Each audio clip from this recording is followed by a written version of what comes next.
Union Square in New York was the backdrop for these scenes of red violence. From their ranks will come the saboteurs, spies, and subversives should World War III be forced upon America.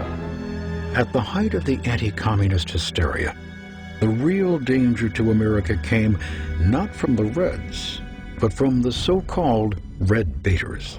Even if there were only one communist in the State Department, even if there were only one communist in the State Department, that would still be one communist too many. Of all the demagogues who exploited the Red Scare for political gain, no one matched the senator from Wisconsin, whose namesake, McCarthyism, would come to define the entire era of political persecution. Senator Joseph McCarthy emerged from virtual obscurity in 1950 when he claimed he had a list of 205 communists working in the State Department. The claim was patently untrue, but it launched McCarthy on a political juggernaut. For 4 years, the senator ran roughshod over civil liberties, while the news media served as a conduit for his reckless, unsubstantiated charges. He had been a member of the party that he had recommended. McCarthy's audacity knew no bounds. He accused Secretary of State George Marshall, the architect of the Marshall Plan, of infamy so black as to dwarf any previous venture in the history of man.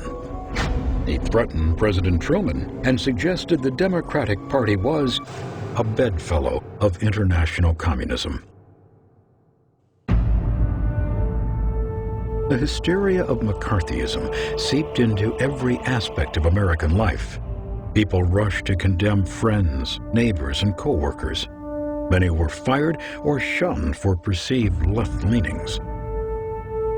Though McCarthy wore a cloak of patriotism, his abusive actions had a chilling effect on democracy. He was told, "You have created an atmosphere so vile that people have lost confidence in their government." But slowly, the tide began to turn. Dissenters spoke out. McCarthy to wear new case of known red in Army. The respected journalist Edward R. Murrow attacked McCarthy's repugnant tactics on his investigative TV series, See It Now.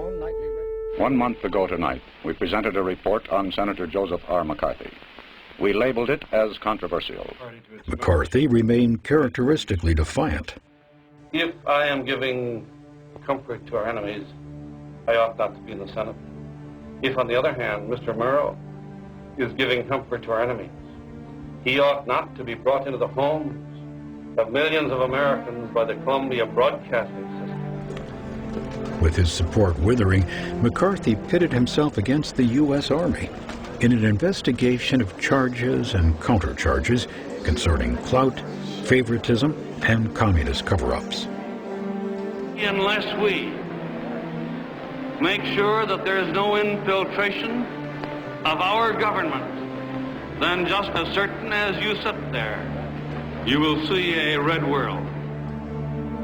The ensuing Army McCarthy hearings tore away the senator's mask of self-righteousness and struck a fatal blow to his crusade. Until this moment, Senator, I think I never really gauged your cruelty or your recklessness. The hearings were a media circus, and in the end, inconclusive.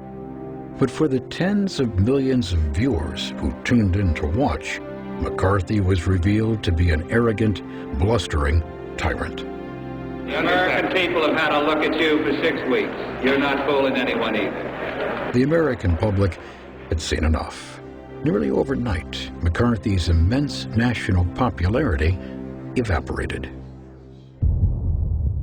President Eisenhower probably spoke for millions of Americans when he said, It's no longer McCarthyism, it's McCarthyism.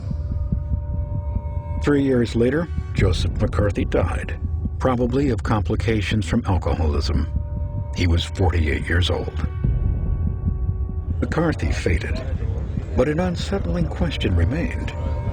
Could America win the Cold War without sacrificing the very liberties it was fighting to safeguard? Ominously, a highly classified government report concluded, "It is now clear we are facing an implacable enemy. whose avowed objective is world domination. There are no rules in such a game. Hitherto acceptable norms of human conduct do not apply. A new and frightening day was dawning, one in which legal and moral restraints were set aside in a high-stakes game of diplomatic maneuvering, clandestine operations, and nuclear brinksmanship.